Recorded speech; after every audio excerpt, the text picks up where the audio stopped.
saon. Kay kabalo kung dili na ka sa ako ang magmalipayon. Bahalik sa ako ang tanan dili sayon basta ikaw ay magmalipayon. Kay wala na ka. Maong salamat na lang gugma ni mong binuang. Akong mga bagulang ipangita sa uban. Kalitra kay gihuman murag wala rang tanan. Wala gani saktong dahilan. Ang pagkawala nimo akong gidawat ang tanan. Bisag grabe kasakit ang akong nabatian.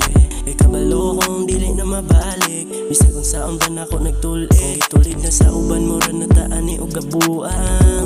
Magpakabuang sa gugma. Siguro may pagwala na lang ning gugma. Para di ta magsakit kung biyaan na tanila. Kay biyaan na tanila kung makuha na ang ilang gusto.